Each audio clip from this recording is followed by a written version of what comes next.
আল্লাহ রাসূল সাল্লাল্লাহু আলাইহি ওয়াসাল্লাম বিভিন্ন হাদিসের মধ্যে ঐক্যের গুরুত্বের কথা বলে গিয়েছেন। যেমন হাদিসে আছে ইয়াদুল্লাহি আলাল জামাআ, ঐক্যবদ্ধ দলের উপর আল্লাহর সাহায্য থাকবে। এমনকি ওমর রাদিয়াল্লাহু আনহু বলেন লা ইসলামা ইল্লা বিজামাআ, ইসলাম হয় না ঐক্যবদ্ধ দল ছাড়া, ওয়ালা জামাআতা ইল্লা বিইমারা, ঐক্যবদ্ধ দল হয় না কেন্দ্রীয় নেতৃত্ব ছাড়া, ওয়ালা ইমারাতা ইল্লা বিতা, কেন্দ্রীয় নেতৃত্বের দাম থাকে না নেতৃত্বের প্রতি আনুগত্য প্রদর্শন ছাড়া। তার মানে ইসলামকে জমিনের বুকে প্রতিষ্ঠিত করতে চাইলে ঐক্যবদ্ধ হয়েই করতে হয়, আর ঐক্যবদ্ধ হওয়ার জন্য একজনকে কেন্দ্রীয় নেতা মানতে হয়, আর সেই নেতার উপর আনুগত্য, ভক্তি, শ্রদ্ধা এবং আস্থা প্রদর্শন করতে হয়, তবে আল্লাহর জমিন, আল্লাহর দিন জিন্দা হয়। এমনকি কোরআনে পর্যন্ত আল্লাহ বলেছেন ওয়াতাসিমু বিহাবলিল্লাহি জামিআ, আল্লাহর রশি অর্থাৎ দ্বীন এবং শরীয়তকে তোমরা আঁকড়ে ধরো সম্মিলিতভাবে সকলে মিলে, ওয়ালা তাফাররাকু, দলে উপদলে ভাগ হয়ে যেও না। যেমন আমরা গিয়েছি, দলে উপদলে ভাগ হয়ে যেও না, গেলে কি হবে?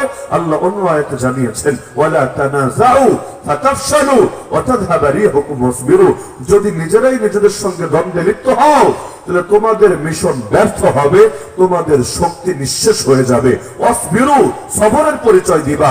মনোমালিন্য হতেই পারে, মত না মিলতে পারে, সবরের পরিচয় দিবা, না হলে তোমাদের মধ্যে দ্বন্দ্ব হবেই, আর দ্বন্দ্ব হলে তোমরা ব্যর্থ হবেই হবে, গোটা পৃথিবীর কাফেররা তোমাদের উপর বিজয়ী হয়ে যাবে। এই যে আয়াত এবং হাদিসগুলো বললাম, এই জাতীয় বহু আয়াত এবং বহু হাদিস আছে যার সবগুলোর মূল কথা এটাই, মুসলিম উম্মাহকে ঐক্যবদ্ধ থাকতে হবে। ইয়াকুম ওয়াল কাসিয়া ফাইন্না যিবা ইয়াকুলুল কাসিয়া, রাসূল বলেন বিচ্ছিন্ন হওয়া থেকে বেঁচে থাকো, কারণ পাল থেকে যেই ছাগল বিচ্ছিন্ন হয় নেকড়ে বাঘ এসে তাকেই খেয়ে ফেলে। পালের মধ্যে হামলা করার সাহস হয় না, কারণ রাখাল তো পাল দেখে শুনে রাখে, তো যেটা বিচ্ছিন্ন হয় ওর কপালেই মরণ হয়, আর যে লেগে লেগে থাকে ওর কপালে মরণ হয় না, সে নিরাপদই থাকে, নিরাপদ ভাবেই জীবন যাপন করে। এই যে একটা মূলনীতিকে সামনে রাখেন, এই মূলনীতির পক্ষে আরো ডজন ডজন দলিল দেওয়া সম্ভব, প্রয়োজন নাই, বোঝার জন্য এতটুকু যথেষ্ট। এই মূলনীতিকে একপাশে রাখেন। এখন থেকে 2 যুগ পেছনেও যদি ফিরে যাই, সেই সময় আমেরিকার একটা থিঙ্ক ট্যাঙ্ক আছে, র্যান্ড কর্পোরেশন। থিঙ্ক ট্যাঙ্ক মানে ওদের মাথায় হলো চিন্তা কিলিবিলি করে, ওরা সরকারকে বিভিন্ন চিন্তা দেয় কিভাবে সারা দুনিয়ার মানুষদেরকে হ্যান্ডেল করতে হবে, ফরেন পলিসি কিভাবে সাজাতে হবে, ইত্যাদি ইত্যাদি। তো র্যান্ড কর্পোরেশন সারা দুনিয়ার মুসলমানরে আমেরিকা কিভাবে সামলাবে, আর সারা দুনিয়ার উপর তার সুপার পাওয়ারগিরি, দাদাগিরি, বাবুগিরি কিভাবে অব্যাহত রাখবে পরামর্শ দিতে গিয়ে বলেছিল মুসলমানদেরকে 4টা ভাগ আছে মুসলমানের মধ্যে, সবাই এক দলের না, 4 রকম ভাগ আছে মুসলমানের ভেতরে, এই ভাগগুলোকে ভাগ হিসাবে রেখে দিতে হবে, মিলতে দেওয়া যাবে না। যেমন 2টা ভাগ আমি শুধু বলি বোঝার স্বার্থে। ওর একটা প্রকারের নাম দিয়েছে ট্রেডিশনালিস্ট, যারা ট্রেডিশন নিয়ে থাকে, ঐতিহ্য নিয়ে থাকে, অর্থাৎ আলেম ওলামা। ওদের ভাষায় আলেম ওলামাকে পীর মাশায়েখ করা ট্রেডিশনালিস্ট বলে, অর্থাৎ যারা ইসলামের যে একটা সিলসিলা, একটা ঐতিহ্য, এটাকে আঁকড়ে ধরে থাকে এবং সমাজের মধ্যে তাদের ব্যাপক জনপ্রিয়তা, ব্যাপক প্রভাব থাকে। আর আরেকটা শ্রেণীর নাম দিয়েছে ফান্ডামেন্টালিস্ট, যেটাকে ওদের ভাষায় ফান্ডামেন্টালিস্ট ওরা বলে মুজাহিদিনদেরকে।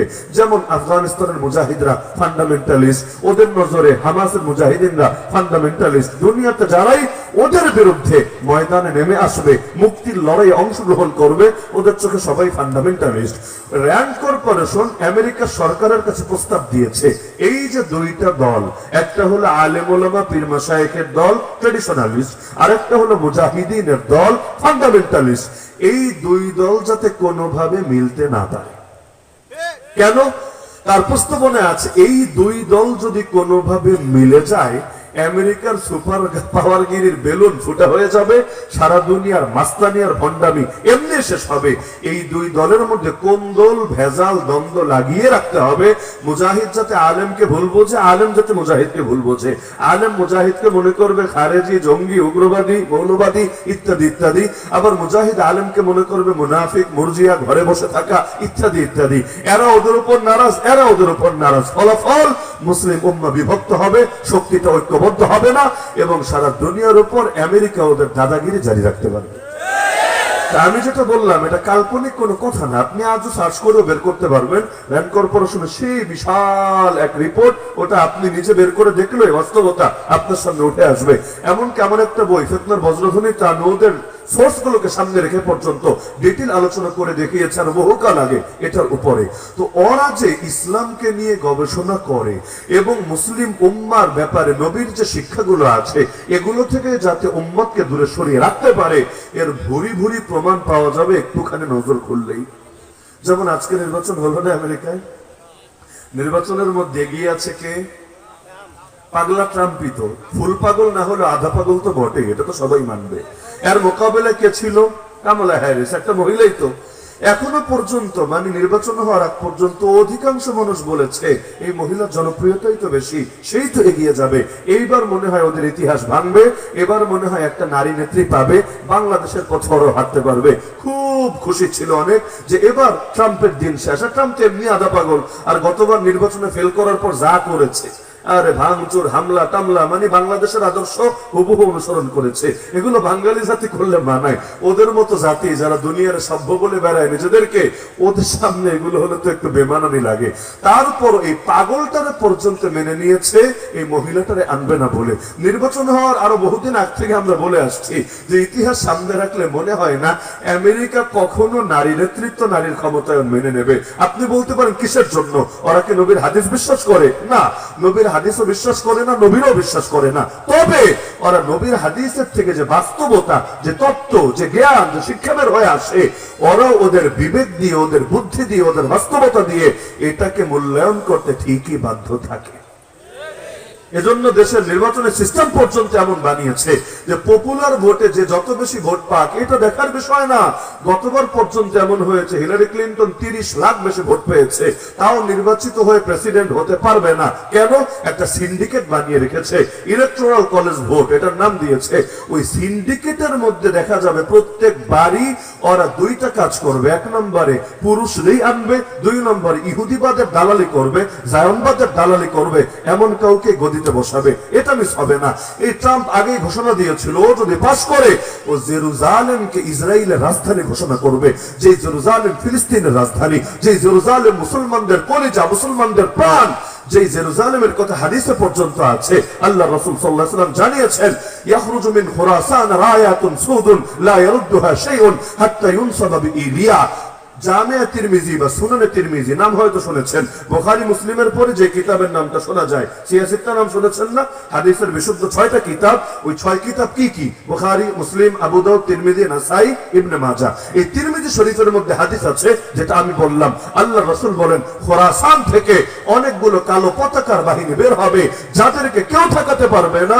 তাদের সেই পতাকা যতক্ষণ না গিয়ে জেরুজালেমের বুকে গাড়া হবে, অর্থাৎ জেরুজালেম হবে ইসলামী বিশ্বের রাজধানী। এই হাদিস থেকে তো সেটাই বুঝে আসছে। এমন কন্যার সনদের মধ্যে আছে ওয়াফিহা খলিফাতুল্লাহিল মাহদি, সেই বাহিনীর মধ্যে ইমাম মাহদি থাকবে। ইমাম মাহদি থাকবেন আর ইমাম মাহদির কাফেলাকে থামাতে পারবে এমন কোন শক্তির জন্ম হয় নাই দুনিয়ার বুকে। তাহলে ইমাম মাহদির জামানাই হোক আর যে জামানাই হোক, হাদিস থেকে স্পষ্ট জেরুজালেম মুসলমানদের একটা শহর হবে, মুসলমানদের বিজয়ের একটা অঞ্চল হবে। কিন্তু সেই জেরুজালেমকে পর্যন্ত এই জারদ রাষ্ট্র ইসরায়েলের রাজধানী ঘোষণা আগেই দিয়ে রেখেছে, যেটা হয়তো কয়েকদিনের মধ্যে বাস্তবায়ন করবে। তাহলে এই পপুলার ভোটে, মানে ভোট যতই বেশি পাক, তারপর নারীরা না এনে আলাদা এক সিস্টেম দিয়ে প্রতিবার পুরুষকে ক্ষমতায় আনে কেন?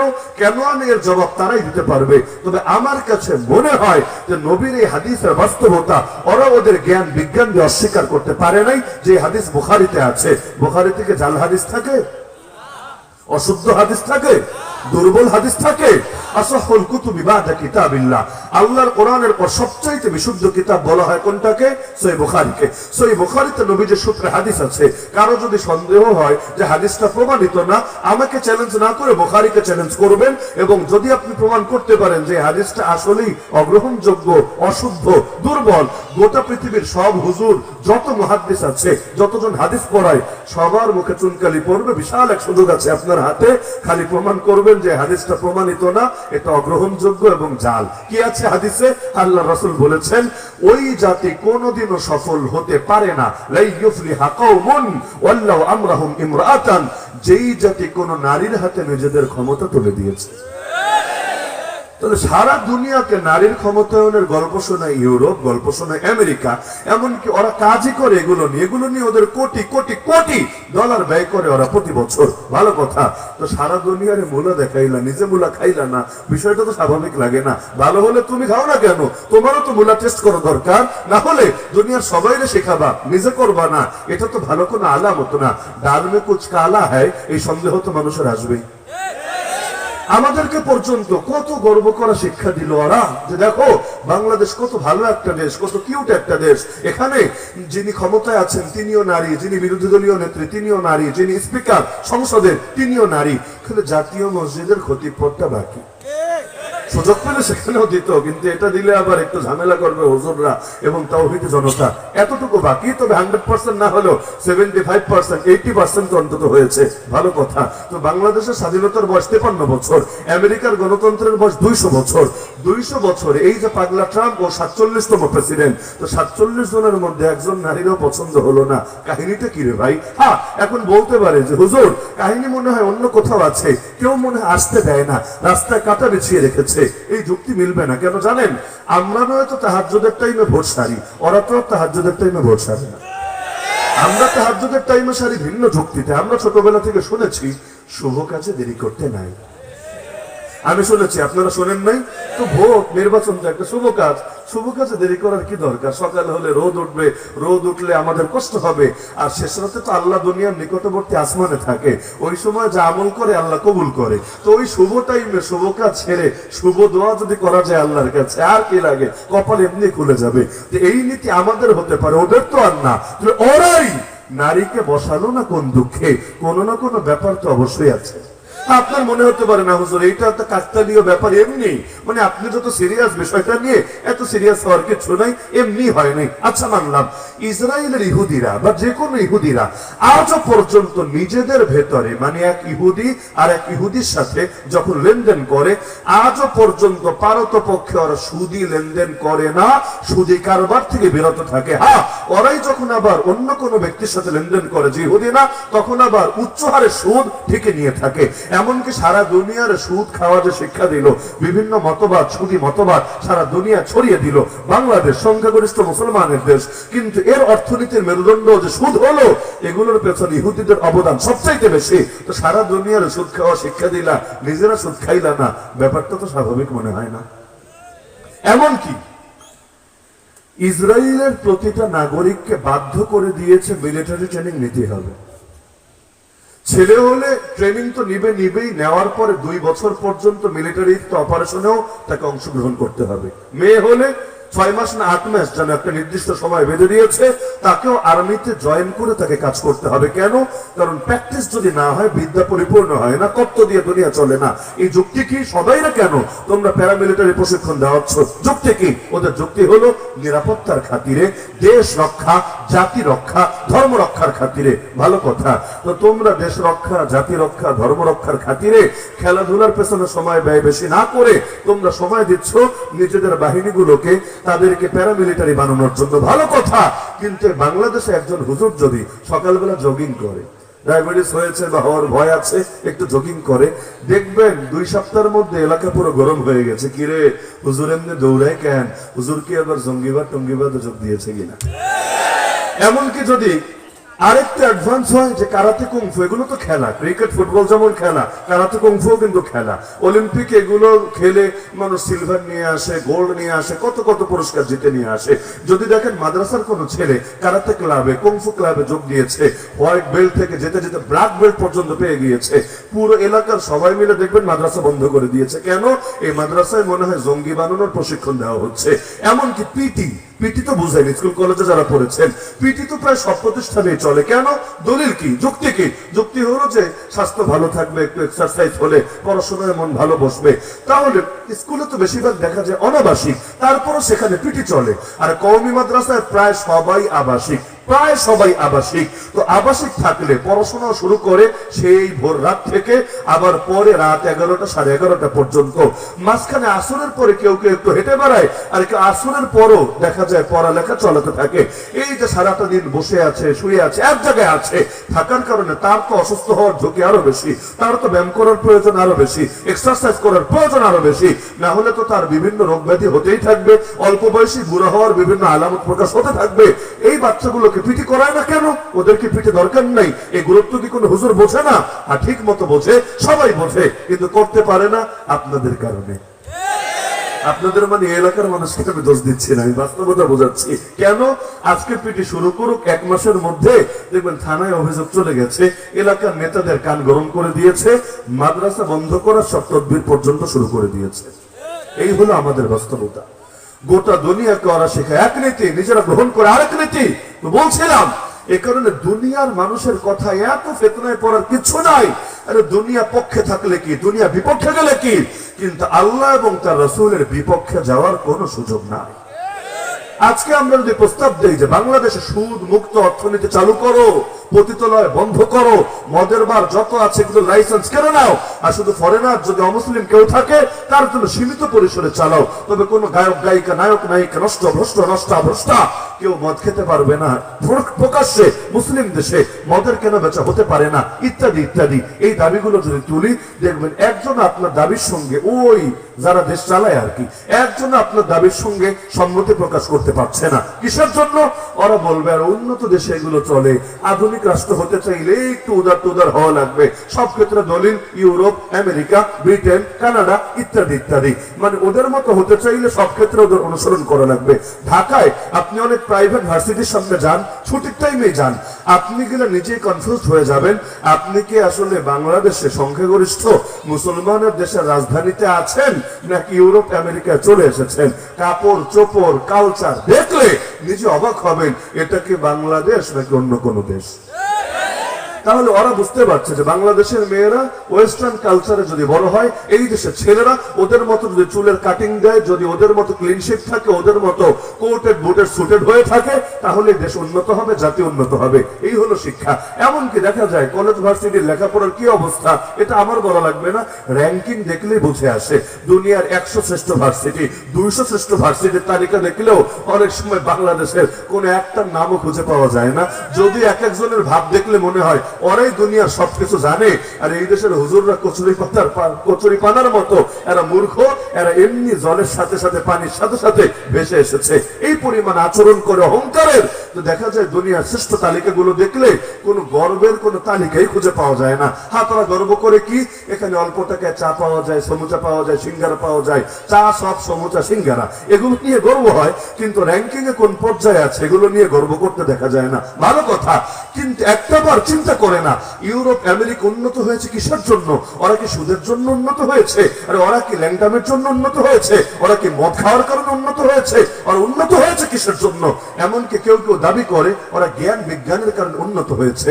আমার এটাও বিশ্বাস হয় না।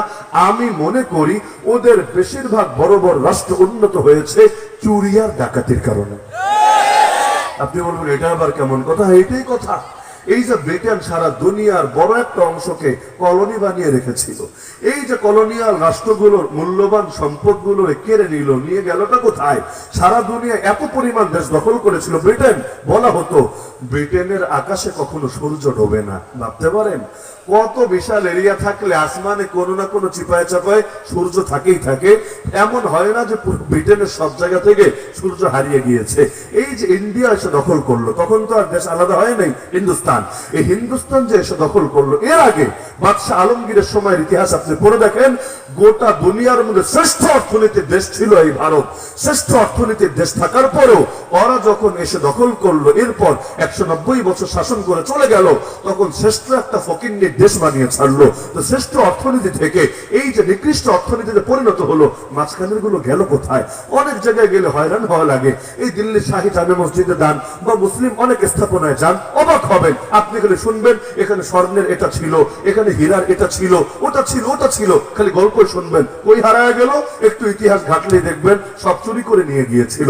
এমনকি যে ব্রিটিশের সর্বশেষ যে রানী মারা গিয়েছিল, এই রানীর মাথায় যে মুকুটটা ছিল, ওই মুকুটের যে হীরাটা, আজ গুগলে সার্চ করেন দেখবেন ওই হীরাটাও নাকি মোগলদের হেরেম থেকে চুরি করা ছিল। মোগল বাদশাদের মানে মুসলমানদের সম্পদ ছিল, কিন্তু চোরের জাত এটাকে পর্যন্ত চুরি করে নিয়ে গর্বের সাথে মুকুটের মধ্যে পর্যন্ত ঢুকিয়ে দিয়েছিল। ময়নামতি ঘুরতে যান কুমিল্লা, গেলাম, গিয়ে দেখি একটা বিশাল মূর্তির মতো, কিন্তু পেট পর্যন্ত আছে, উপরে নাই। অদ্ভুত ব্যাপার। এমন হতে পারে উপরেরটা আছে নিচেরটা নাই, এমন বহুত দেখা যায়। মনে করেন ড্যাডি অফ দ্য ন্যাশনের অনেক মূর্তি আছে না বাংলাদেশে, ভাস্কর্য বলে যেগুলোকে, ময়মনসিংহ অনেকগুলো ছিল। এর মধ্যে অনেকগুলো দেখা যায় খালি আঙ্গুল আছে আর কিছু নাই, কোনোটায় খালি কল্লা কাটা, মানে নিচ দিয়ে কিছু নাই, খালি কল্লাটা আছে। কোন জায়গায় দেখা যায় পেট পর্যন্ত মোটামুটি আছে, নিচে কিছু নাই। ভালো কথা, এরকম পাওয়া যায়, উপর আছে নিচ নাই। কিন্তু এমন আমি জীবনে দেখি নাই নিচ আছে উপর নাই, খালি নিচ আছে উপর নাই। জিজ্ঞাসা করলাম স্থানীয়দের কাহিনীটা কি, পেট থেকে নিচের অংশ আছে, উপরের অংশ নাই। তো এখন ওরা যারা এগুলোর পূজা টুজা করে, ওরা কি খালি নিম্নাঙ্গের পূজা করবে, উচ্চাঙ্গের দরকার নাই? কাহিনী কি? বললো হুজুর আসলে পুরোটাই ছিল, কিন্তু আমরা পূর্বপুরুষদের থেকে শুনেছি উপরের অংশে সোনা এবং রূপার অনেক কিছু দিয়ে তারা এই মূর্তিটা তৈরি করেছিল, এজন্য সুন্দর করে ওই অংশকে আলাদা করে চুরি করে নিয়ে গিয়েছিল। তাহলে চোরের জাত, ডাকাতের জাত। এই যে আফ্রিকার কত এলাকা ফ্রান্স দীর্ঘকাল পর্যন্ত উপনিবেশিক রাষ্ট্র বানিয়ে রেখেছিল, এখনো পুরোপুরি ছেড়ে যেতে পারে নাই, মায়া টানছে। এই যে কালো কালো মুসলমানের দেশে এবং মুসলমান ছাড়াও যারা আছে, এদের জমিনের নিচ থেকে শুরু করে কত কত মূল্যবান সম্পদ চিরকাল এগুলো কুক্ষিগত করেছে, সম্পদ চুরি করে পাচার করে করে বড়লোক হয়েছে। এমনকি এদেরকে তো মানুষে মনে করে নাই, কুত্তা শুয়োরের সাথে যে ব্যবহার করে তার চাইতে নিকৃষ্ট আচরণ করেছে এই আফ্রিকার কালো কালো মানুষগুলোর সাথে। তো অন্য সারা দুনিয়ার দেশগুলোকে দখল করে করে ওদের সম্পদ মেরে মেরে এখন ফুটানি দেখাচ্ছে, বড় লোক হয়ে গেছে, ফুটানি দেখাচ্ছে, অনেক মূল্যবান সম্পদের অধিকারী হয়ে গেছে। আর পাগল মুসলমান চিন্তা করে ওদের মেয়েদের মতো আমাদের মেয়েরা পোশাক পরলে, ওদের ছেলেদের মতো আমরা দাড়িটারি শেভ করে রাখলে, মাথার চুল কাটিং দিলে, আর কথায় কথায় একটু ইংলিশ শব্দ ফুটানি দেখাতে পারলে আমরাও মনে হয় উন্নত হয়ে যাব। হাস্যকর, তুই চুরি করবি কই, ডাকাতি করবি কই, তুই কার সম্পদ মাইরা খাবি? ওরা তো এগুলো খেয়ে খেয়ে উন্নত হয়েছে, আর উন্নত হয়ে জ্ঞান বিজ্ঞানের চর্চা বাড়িয়ে দিয়েছে। কারণ আপনার হাতে যখন টাকা থাকবে আপনার এত কিছু চিন্তা করা লাগবে না পড়ালেখা নিয়ে। টাকা যখন থাকবে না আপনার মাথায় তো পেরেশানি লেগেই থাকবে। কাজী নজরুল ইসলাম কয় ক্লাস পড়তে পেরেছিল? পড়াশোনার পথে বাধা কে ছিল? আরে টাকা যখন মানুষের হাতে ঠিক মতো থাকে না, পড়তে চাইলেও জীবনের অনেক স্বপ্ন পূরণ করা যায় না। হাতে টাকা পয়সার টান না থাকলে উল্টা ভাতাও নিয়মিত পেলে পড়ালেখা করতে কি সমস্যা? এক অর্থের কাছে কত মানুষের জীবনে স্বপ্ন হারায় যায়। তাহলে এই সারা দুনিয়া খেয়ে খেয়ে বড় লোক হলো। আজকে আমেরিকার নেতৃত্ব দেয় কারা? এই ইউরোপিয়ানরাই তো। মূল আমেরিকান নাগরিকরা কই? ওই রেড ইন্ডিয়ান যাদেরকে বলে, এগুলোর তো ওরাই মেরেছে। ওরা কারোর মধ্যে মহামারী ছড়িয়ে দিয়ে কম্বল বিতরণ করেছে, কম্বলের মধ্যে গুটি বসন্তের উপাদান রেখে দিয়েছে, ভাইরাস। ওরা কম্বল ব্যবহার করেছে সরল মনে, দলে দলে দলে মানুষ রোগ হয়ে, বসন্ত হয়ে দলে দলে মরে গিয়েছে। নির্মম ভাবে মূল আদিবাসীদেরকে হত্যা করে এই ইউরোপিয়ানরা উড়ে গিয়ে জোরে বসেছে। এখন তারা দুনিয়ার সভ্যতা শিখায়, ভদ্রতা শিখায়। আরে ইরাকের লক্ষাধিক শিশুকে যখন তোরা হত্যা করেছিলি তখন তোদের ভদ্রতা কই ছিল? এই যে আফগানিস্তানের যুদ্ধ শেষ হলো 3টা বছর আগে, এই আফগানিস্তানের বুকে হাজার হাজার নারীকে যখন ধর্ষণ করেছিলি তোদের সভ্যতা কই গিয়েছিল? কে কাকে সবক শিখায়? অদ্ভুত ব্যাপার। এই ইন্ডিয়া আমাদেরকে সংখ্যালঘুদের অধিকারের গল্প শোনায়। পৃথিবীর মধ্যে নিকৃষ্ট কোন জাত যদি থাকে যারা সংখ্যালঘুদের উপর সবচাইতে নিকৃষ্ট আচরণ করে, শীর্ষে যেই কয়টা নাম আসবে এর মধ্যে অন্যতম হলো ইন্ডিয়া। যারা মুসলিম সংখ্যালঘুদের এতটা নিকৃষ্ট আচরণ করে, যতটা নিকৃষ্ট আচরণ অনেক দেশে কুত্তার সাথে মানুষ করে না। আসিফা নামে একটা মেয়ে 6 বছর বয়স, দিনের পর দিন মন্দিরে আটকে রেখে কাশ্মীরে গণধর্ষণ করে করে মেরেছে। তাও এমনি মারে নাই, এত ছোট বাচ্চা ধর্ষণ করবে কিভাবে? লজ্জাস্থান ব্লেড দিয়ে চিরে নিয়েছে, এরপর দিনের পর দিন খাবার তো দেয়ই নাই, পাষণ্ড একের পর এক ধর্ষণ করেছে। অবশেষে একটা পাথর নিয়ে আঘাত করে করে মাথা থেতলে দিয়ে নির্মম ভাবে হত্যা করেছে। তারপর লাশটাকে পর্যন্ত গুম করেছে। অবশেষে যখন এই তথ্য লিক হলো, জানাজানি হলো, ওই পুরো বছর আপনি আর সার্চ করেন, পুরো বছর দেখবেন ইন্ডিয়ার বুকে যতগুলো পর্ন সাইট আছে, পর্ন সাইটে সবচাইতে বেশি সার্চ হয়েছে, ট্রেন্ডিং এ সবার শীর্ষে ছিল এই কিওয়ার্ড। তারা সবাই দেখতে চেয়েছে আসিফাকে কিভাবে রেপ করা হয়েছে, কতটা নিকৃষ্ট হলে, কতটা হিংস্র হলে, কতটা বর্বর হলে, কতটা অসভ্য হলে একটা বাচ্চা মেয়েকে ধর্ষণ করে মারতে পারে। আর সেই দৃশ্য দেখে নিজের চাহিদা কামোত্তেজনা পূরণ করার জন্য গোটা একটা জাতি সবগুলো পঞ্চায়েতে এটা নিয়ে নিয়মিত সার্চ করতে পারে। এরা আবার সভ্যতার সবক শোনায়। রাস্তাঘাটে মুসলমানকে ধরে বল জয় শ্রীরাম বল, বাধ্য করবে। যদি বলে ছেড়ে দিবে, যদি না বলে মোব লিঞ্চিং শুরু করবে, কাউরে পিটাতে পিটাতে জায়গায় মেরে ফেলবে, কাউকে চিরতরে পঙ্গু বানিয়ে ছাড়বে। নারী, এমনও খবর হয়েছে যে তার কাছে গরু আছে, মিথ্যা অজুহাত তুলে গণধর্ষণ করে মেরে ফেলেছে। আরে কি পরিমাণ নারীকে যে তারা নষ্ট করছে। গত 2-3 মাস আগে পত্রিকা এসেছে বাংলাদেশ থেকে 68,000 মুসলিম মেয়ে ভারতের বিভিন্ন পতিতালয়ে পাচার হয়ে গেছে। কে পাচার করলো, কিভাবে করলো? রাস্তা থেকে ধরে যাচ্ছিল, হেঁটে যাচ্ছিল, ধরে নিয়ে গেছে। এমন রেকর্ড কয়টা শুনেছেন? এর বড় একটা অংশ পত্রপত্রিকায় লেখালেখি হয়েছে, বড় একটা অংশ প্রেমের ফাঁদের শিকার হয়েছে। মানে এদেরকে প্রেমের ফাঁদে ফেলে কাউকে তো হত্যা করেছে, কাউকে তো ধর্ষণ করে ছেড়ে দিয়েছে, কাউকে তো প্রেগন্যান্ট বানিয়ে ভেগেছে, কারো ক্ষেত্রে মুসলিম পরিচয় ব্যবহার করে, মুসলিম নাম ধারণ করে বিয়ের প্রলোভন সাজিয়ে বা বিয়ের একটা অভিনয় করে 2-3 মাস সংসার করে বাচ্চা যখন হয়েছে আস্তে করে পালিয়েছে। আর কারো কারো ক্ষেত্রে তাকে অন্য এক জায়গায় নিয়ে যাওয়ার কথা বলে বর্ডার ওপারে পাস করে দিয়েছে। হচ্ছে তো এগুলো। এরা এসে আমাদের সভ্যতার গল্প শোনাচ্ছে। মুসলিম কত সংগঠন আজও নিষিদ্ধ বাংলাদেশে, এগুলোকে নাম দেওয়া হয়েছে নিষিদ্ধ ঘোষিত সংগঠন, জঙ্গি সংগঠন। যদিও এর মধ্যে এমন এমন সংগঠন আছে যেগুলোর কোনো অস্তিত্বই নাই, কাগজ কলম ছাড়া। মানে গোয়েন্দারাই বানিয়েছে, গোয়েন্দারাই নাম দিয়েছে, গোয়েন্দারাই নিষিদ্ধ করেছে। কেন? যাতে করে কিছু হুজুর টুজুর ধইরা মামলা দিয়ে চালায় দিতে পারে। কারণ জঙ্গি নাটক না করলে আমেরিকার দৃষ্টি পাবে কিভাবে, জঙ্গি নাটক না করলে ক্ষমতা স্থায়ী হবে কিভাবে, জঙ্গি নাটক না করলে টাকা পয়সা পাবে কিভাবে।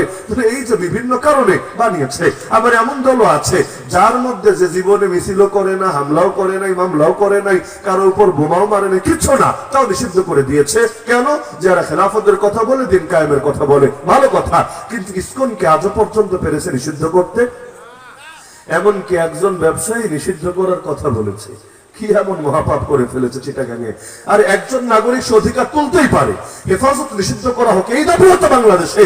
কত সুশীল, কত প্রগতিশীল বিভিন্ন সময় করেছে। হুজুররা গিয়ে পিটিয়েছে। আরে বলেন না, পিটিয়েছে? হুজুররা গিয়ে ওর দাঁত কয়েকটা মুখে আছে ফেলে দিয়েছে? না, বরঞ্চ এগুলোর মোকাবেলা যুক্তি দিয়ে করেছে। কথার মোকাবেলা কথা দিয়ে হবে, যুক্তির মোকাবেলা যুক্তি দিয়ে হবে। এটাই তো কমন সেন্সের কথা। তাহলে সে ব্যবসায়ী দাবি করেছে, কেন দাবি করেছে? আগে আত্মসমালোচনা কর। দাবি তো এমনি করে নাই। অতীতে যে অপরাধ হয়েছে যদি বিচার হতো, আজকে এত ক্ষোভ কাজ করতো না মানুষের ভেতরে। এই যে ফরিদপুরের মধুখালীর পঞ্চপল্লীতে, আরে মুসলমান যার মধ্যে হাফিজে কোরআনও ছিল, শ্রমিক, এদেরকে যে নির্মম ভাবে পিটিয়ে পিটিয়ে হত্যা করেছে, আজও পর্যন্ত এর বিচার হয়েছে। পারলে কেউ প্রমাণ দেন। আমাদের সিলেটে এক মসজিদে ঢুকে ইমাম সাহেবের রুমে এই ইসকনের লোকেরা জবাই করে হত্যা করেছে। কত বছর হয়ে গেল, এর বিচার হয়েছে? পারলে কেউ প্রমাণ দেন। একটা দুইটা ঘটনা ছাড়া এগুলোর কোনো বিচারও হয় না। এমনকি কতবার বের হলো এই মন্দিরে হামলার নামে কাল্পনিক কেচ্ছা সাজানো হয়েছে, কেউ কিছু করে নাই। কিন্তু এটাকে অজুহাত বানিয়ে একটা সাম্প্রদায়িক দাঙ্গার পরিস্থিতি সৃষ্টি করতে চেয়েছে। এমন খবর আসে নাই? প্রিয়া সাহা গিয়ে পর্যন্ত ট্রাম্পের কাছে মিথ্যা বিচার দিয়ে আসে নাই? ওর বাড়িরা নাকি মৌলবাদীরা পুড়িয়ে দিয়েছে, অথচ সাংবাদিকরা পর্যন্ত ইনভেস্টিগেশন করে বের করেছে পুরাই ভুয়া, পুরাই ভুয়া। কোন মোল্লাও যায় নাই, মৌলবীও যায় নাই, মৌলবাদীও যায় নাই, কেউ যায় নাই। ওই তার লোকদেরকে দিয়ে পুড়িয়েছে। কেন? যাতে করে এটাকে নাটক বানিয়ে ট্রাম্পের দৃষ্টি আকর্ষণ করতে পারে। ক্ষোভগুলো তো একদিনে জন্মে নাই। তার চাইতে বড় কথা, এদের অধিকাংশ লোক কোন দল করে রাজনৈতিক ভাবে, এটা কি বাংলাদেশের মানুষ জানে না? ওই ক্ষোভটা কি ভেতরে নাই? ভাই, এখানে দুইটা বিষয় মাথায় রাখতে হবে। এই যে আন্দোলন হলো জুলাই আন্দোলন, আন্দোলনের পর অনেক মুসলিম নেতা, মুসলিম মানে ধর্ম পরিচয় মুসলমান, দল করতো ওইটা, এদেরকে ধরে ধরে মানুষ পিটায় নাই? পিটায় নাই? কারো কারো ধরে মারতে মারতে একেবারে কাপড়ের তলে জিনিসপত্র ফাটায় ছাড়ে নাই? মেরেছে রাগের কারণে। এজন্য মারে নাই যে তার ইসলামকে ঘৃণা করে, ইসলামকে ঘৃণার জন্য মেরেছে? আরে ভাই, ইসলামকে ঘৃণার জন্য মেরেছে। কোর্টে পর্যন্ত ডিম ছুঁড়েছে, টমেটো ছুঁড়েছে, কত কিছু করেছে। এটা কি মুসলিম নির্যাতনের জন্য করেছে নাকি ফ্যাসিবাদের দালালের জন্য করেছে? স্পষ্ট কথা। তোমার ধর্ম পরিচয় তুমি হিন্দু, তাতে কি? তুমি যদি দালালি করো পাবলিকের ক্ষোভ থাকবে না তোমার উপর? তুমি যদি দালালি করো পাবলিক হাত তুলবে না তোমার উপর? এটা তোমার ধর্মের জন্য না, বরং এটা তোমার অতীতের দালালির জন্য। কিন্তু এমন একটা অবস্থায় টুইটারে, যেটার নাম এখন এক্স, ইন্ডিয়ান আর্মিরে মেনশন দিয়ে দি, ইন্ডিয়ান আর্মি আমাদের বাঁচাও, আমাদেরকে এসে রক্ষা করো, মুসলমানরা মাইরা হালাইলো, এই দেশে হামলা করো, ইত্যাদি ইত্যাদি। থাকে বাংলাদেশে, নুন খায় বাংলাদেশে, আর ইন্ডিয়ান আর্মিরে বলে বাংলাদেশ দখল করতে। মনে হয় বাংলাদেশ দখল করলে খুব সুখে থাকবে ওরা। ইন্ডিয়ার হিন্দুরা কেমন আছে এটা মনে হয় জানি না, বাথরুমও তো নাই। সকালবেলা ওই ট্রেনে ইন্ডিয়ায়, আমিও তো কয়েকদিন আগে সফর করে আসলাম, সকালবেলা যদি ট্রেনে সফর করেন না, জানলা দিয়ে বাইরে তাকাতে পারবেন না। কেন? ডাইনে বামে ক্ষেতের ভেতরে পুরুষ বলেন মহিলা বলেন বদনা নিয়ে যে এক একজন বসেছে, হামলতে শুরু করেছে। এমন এক অবস্থা, নিকৃষ্ট অবস্থা। এখনো পর্যন্ত এদেরকে নিয়মিত প্রচারণা চালাতে হয়, বাসায় বাথরুম বানাও, ল্যাট্রিন বানাও, বাসার কাম বাসায় ছাড়ো, ছাড়ো খেতে যায়ও না। তো যেই জাতির এখনো বাথরুম করাটা শিক্ষা দেওয়া গেল না, অধিকাংশ মানুষ দারিদ্র সীমার নিচে আছে। পাগলরা ভাবছে ওরা এসে দেশ দখল করলে মনে হয় জান্নাত পেয়ে যাবে, দুনিয়া স্বর্গে থাকবে। নাউযুবিল্লাহ মিন যালিক। বলছিলাম, নবীর প্রতিটা শিক্ষার বাস্তবতা কিয়ামত যত ঘনিয়ে আসবে আমাদের সামনে তত বেশি স্পষ্ট হবে। বাংলাদেশে মুসলিম বেশি না মুসলিম বেশি? তো মুসলিম যদি বেশি হয়, আজও পর্যন্ত পতিতালয় বন্ধ হলো না কেন? সুদকে দূর করা গেল না কেন? আজও পর্যন্ত অশ্লীলতা মুক্ত দেশ এবং সমাজ গড়তে পারলাম না কেন? ব্যর্থতার জায়গাটা কোথায় বলেন তো আমাকে। হ্যাঁ, বলতে পারেন হুজুর নামে মুসলমান, ইসলাম চায় না। আমি বলবো ভুয়া কথা, ভুয়া কথা। আমরা পুরো বাংলাদেশ ঘুরি, যার কারণে পুরো বাংলাদেশের সব এলাকার মানুষের অবস্থা সামনে রেখে আল্লাহর নামে কসম করে 100% কনফিডেন্স নিয়ে বলতে পারবো, এই দেশের অধিকাংশ মানুষ ইসলাম চায়, এতে কোনো সন্দেহ নাই। যারা ঠিকমতো 5 ওয়াক্ত নামাজও পড়ে না, রমজান আসলে সব কয়টা রোজাও রাখে না, যারা সুন্নাতের উপর দূরের কথা ফরজের উপরও ঠিকমতো আমল করে না, ওরাও জানে ইসলাম যদি আসে ওদেরও লস হবে না, কারো ক্ষতি করবে না ইসলাম। বরং ইসলাম মানে শান্তি, ইসলাম মানে সাম্য, ইসলাম মানে ইনসাফ, ইসলাম মানে কল্যাণ, ইসলাম মানে আলো। অন্ধকার দূর করতে চাইলে আলো জ্বালাতে হবেই হবে। আলো জ্বলবে না আর অন্ধকার দূর হবে সম্ভবই না। ওয়াকুল জাআল হক ওয়া যাহাকাল বাতিল, হক আসবে, বাতিল দূর হবে, আলো ঢুকবে, অন্ধকার দূর হবে। এটাই যুক্তির কথা। আপনাদের কি ধারণা? হাজার হাজার মানুষ আছেন এখানে, আপনাদের কি ধারণা আজ যদি বাংলাদেশে ইসলাম আসে আপনাদের লস হবে? আপনাদের বাদ দেন, সংখ্যালঘুদের লস হবে? সংখ্যালঘু বাদ দেন, যত জন্তু আছে বাংলাদেশে, গরু, ছাগল, ভেড়া, বকরি, তুম্বা, মুরগি, ওদের লস হবে না। আল্লাহ জানিয়েছেন কোন জনপদবাসী ঈমান আর তাকওয়া গ্রহণ করে নিলে আসমান আর জমিনের বরকতের সব কয়টা দরজা আল্লাহ খুলে দিবে। এই যে আফগান যখন বিজয় হলো, বেশি আগের কথা না, 3 বছর আগের কথা, আমেরিকার লোকেরা পর্যন্ত ভবিষ্যৎবাণী করেছে, পত্রপত্রিকায় লেখালেখি করেছে, আফগানের লাখ লাখ মানুষ নাকি না খায়া মরবে। 1 বছরের মাথায় অন্তত 6 লাখ মানুষ ক্ষুধার কারণে। বাংলাদেশে যেমন 71-এর পর একটা দুর্ভিক্ষ এসেছে, হাজার হাজার মানুষ মারা গিয়েছে, এই টাইপের অবস্থা হবে। কারণ ওরা যুদ্ধ করছে কয়েকশো বছর ধরে। আমেরিকার সাথে করলো 19 বছর, এর আগে রাশিয়ার সাথে করলো 9 বছর, তার আগে ব্রিটিশের সাথে, তার আগে এভাবে ইতিহাস পড়লে দেখবেন এই পাঠান জাতি আফগান জাতি যুদ্ধ করছে লাগাতার কয়েকশো বছর ধরে, থামাথামি নাই। যেই কয়বার থেমেছে ওই কয়বার গৃহযুদ্ধ হয়েছে, মানে নিজেরা মারপিট করেছে। দীর্ঘকাল পর এই 3 বছর ধরে শান্তিতে আছে, তাও শান্তিতে থাকতে দেয় না হলো আইএসরা। ওরা আবার মসজিদে এসে বোম ফুটায়, মাদ্রাসায় গিয়ে বোম ফুটায়, জুম্মার দিন পর্যন্ত শান্তিতে নাই। ইদানিং একটু কমেছে, কিন্তু গত 1-1.5 বছর খুব ঝামেলা করেছে, মানে শান্তিতে কিছু করতে দেয় না। কয়েকজন একাধিক বড় বড় তালেবানের নেতারা পর্যন্ত শহীদ করেছে। তাহলে যাই করুক, এই যে দীর্ঘকাল একটা যুদ্ধ চললো, স্বাভাবিক।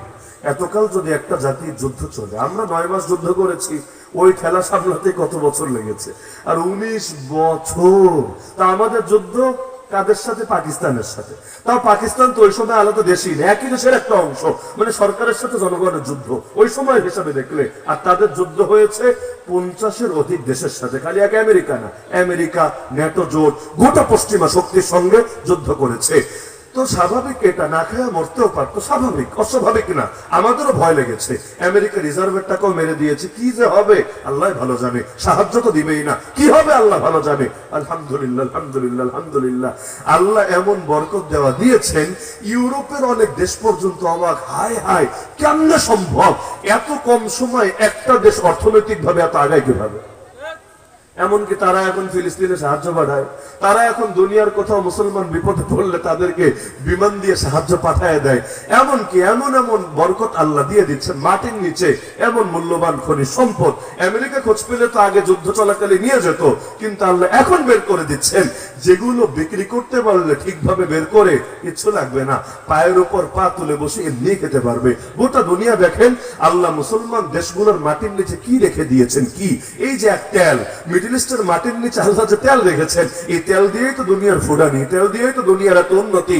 এই তেল তো আল্লাহ মুসলমানের দেশে রেখেছিলেন, মুসলমান ঠিকভাবে কাজে লাগাতে পারে নাই, নিজের একটু ফায়দামন্দ হয় আর বাকিটা পশ্চিমারা নিয়ে যায়। কিন্তু আল্লাহ তো দিতে কম দেন নাই, আল্লাহ এত দেওয়া দিয়েছেন, মানুষ যদি আল্লাহকে খুশি করে আল্লাহ তাদেরকে দুনিয়াতেও এত ভালো রাখবেন, গোটা দুনিয়া তাদেরকে দেখে ঈর্ষা করবে। আমাদের তো বিশ্বাসই হয় না। এখন যদি বলি সুদমুক্ত অর্থনীতি করেন, বলে হুজুর আধুনিক রাষ্ট্রে এগুলো চলে না, ইসলাম 1500 বছর আগে পারফেক্ট ছিল ওই সমাজে মধ্যযুগে। আজকের আধুনিক যুগে এগুলো দিয়ে দেশ চলা সম্ভব না। সম্ভব নাকি সম্ভব না আল্লাহ দেখাই দিচ্ছেন আলহামদুলিল্লাহ, এবং আরো যত দিন যাবে আল্লাহ তত বেশি স্পষ্ট করবেন ইনশাআল্লাহ। বাংলাদেশে মুসলমান বেশি, আমরা ব্যর্থ কেন? প্রশ্ন আসে নাকি আসে না?